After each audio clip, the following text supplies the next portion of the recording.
Don't go away. We got George Lang coming out of Westchester, trustee, to tell us all about what is this, a boondoggle, or not a boondoggle? What is a bike trail? Public Works project? Is it a shovel-ready project? Don't go away. We'll talk to him right after these brief words. 740, 55 KRCD Talk Station. Happy Thursday to you. Brian Thomas here. Welcoming to the program, Westchester trustee George Lang. Good to have you on today, George. Thanks, Brian. It's a beautiful day up here in Westchester, Ohio. Always beautiful in Westchester, isn't it? It always is. Home of John Boehner. You guys were arguing over and considering a brand new bike trail involving some federal money. And up until yesterday, my understanding is you were the only one who was against the project. Tell me why. Well, for me, this is not a core competency of our government. It's a luxury item. Our core competencies are providing emergency services, police, fire, and emergency medical technical assistance, and then roads and stormwater maintenance. Everything else that we do is an extravagance or a luxury.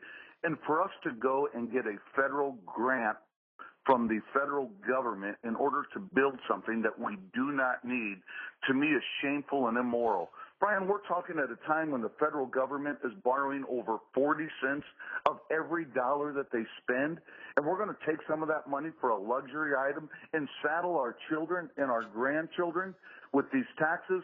To me, it's shameful and immoral that we considered it.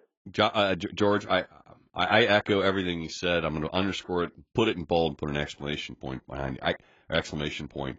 I wish I talked to more politicians, more people that have that basic understanding. It is morally irresponsible to further indebt our country. And you're right. There are limits to government on every level. George, how come more people don't just get it like you get it? Well, I don't know, but on the broad picture, we are overgoverned, overregulated, overtaxed, and we are overburdened. You know, people look at Westchester and they say, we are a model for economic growth. We have flourished and prospered from an economic development perspective. And, Brian, it's not because we're better, smarter, or faster than any other community around us. It's for one simple reason only. Businesses can come to Westchester and make more money. And their businesses are in business for only one reason, to make the maximum amount of profit that the market, not the government, but the market will allow. And since we have a lower tax base and, in general, a kinder, friendlier zoning department, a business can come here and more readily flourish and prosper than going to another community. And when you're looking for a reason to locate your business, especially in these tough economic times, you're going to go to the place where you can maximize your profit. And oddly enough, George, Westchester is booming. There are a ton of businesses up there. It is a model, and all without a bike trail. That's correct. I wish you lived in downtown Cincinnati and ran for council, George. Well, see, Brian, this is what most local government people don't understand. They don't consider the law of unintended consequences. So they look at how things are right now today. Man, we're rocking and rolling. We got money rolling in. Businesses are coming in. People are relocating here. And so they start building infrastructure. They build bike paths, parks, Taj Mahal, swimming pools, not understanding the unintended consequences 10, 20, 30 years down the road when the cost of the infrastructure has gotten so high that you have to pass that cost along to businesses and residents, and all of a sudden now people cannot afford to move to your community. It's the law of unintended consequences that most politicians don't take into effect as they build unnecessary and luxurious infrastructure. And you know, George, it's interesting. You are so forward-thinking and understanding of this.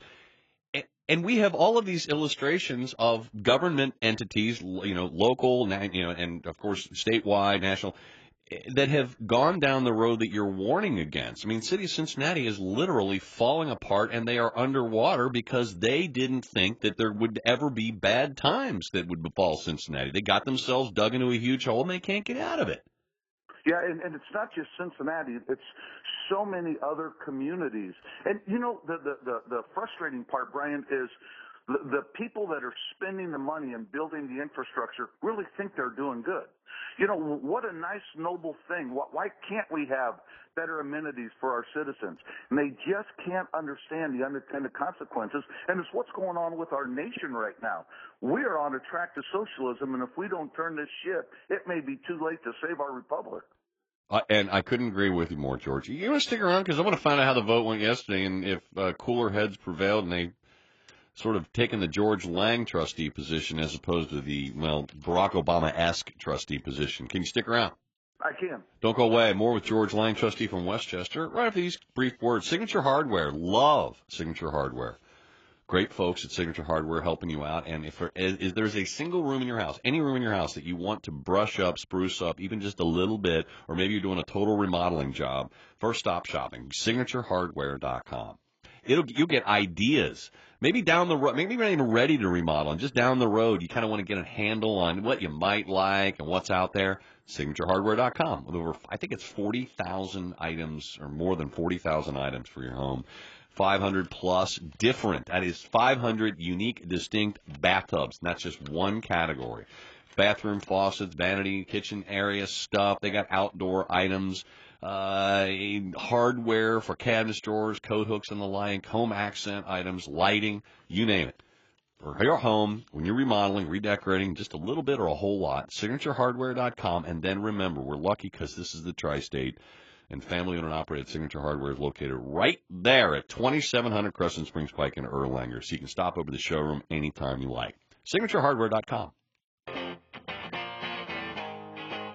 750 at 55 KRC, the talk station. Happy Thursday.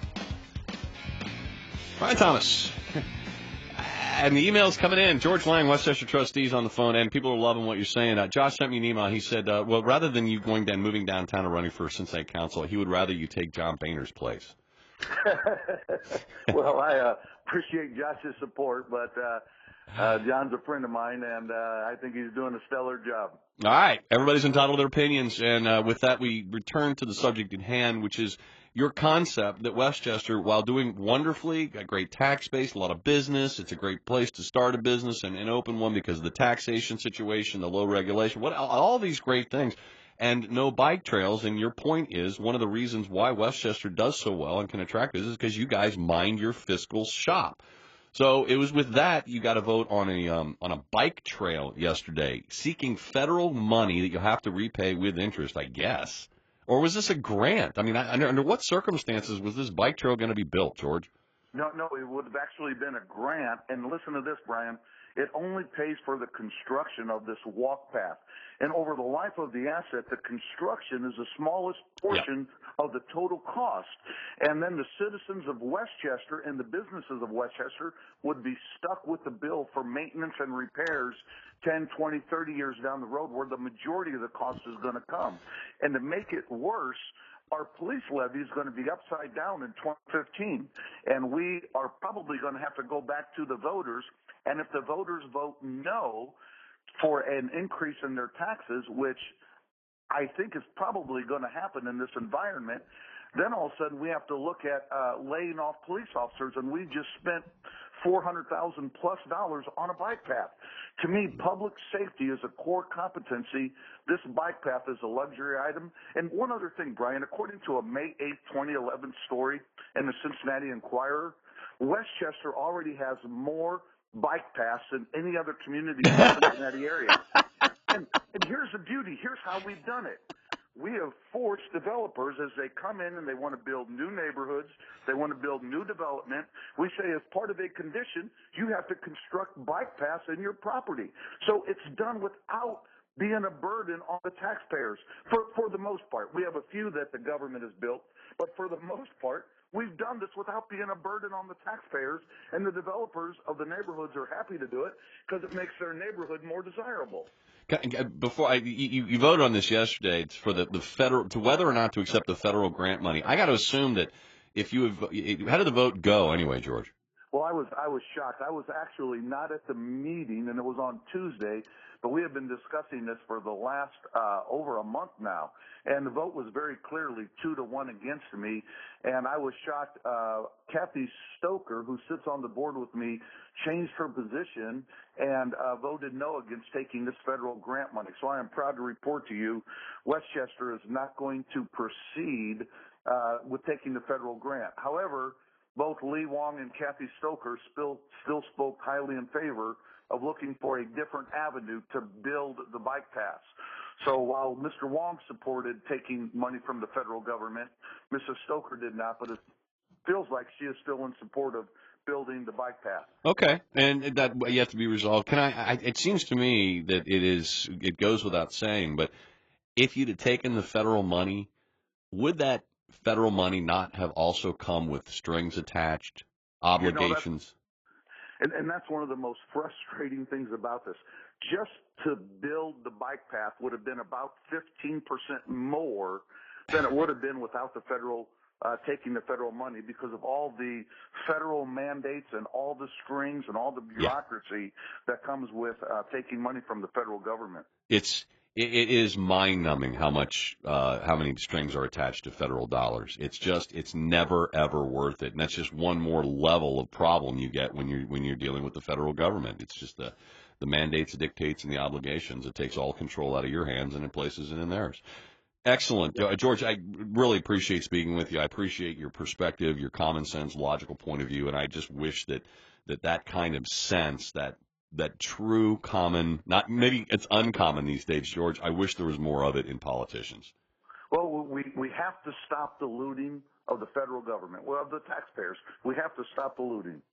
Well, I hope John Kasich gets the memo, George. Good talking to you. So George Lang, Westchester Trustee, 755 KRC, the talk station. Coming up top of the hour, we're going to be talking to Dale Johnston.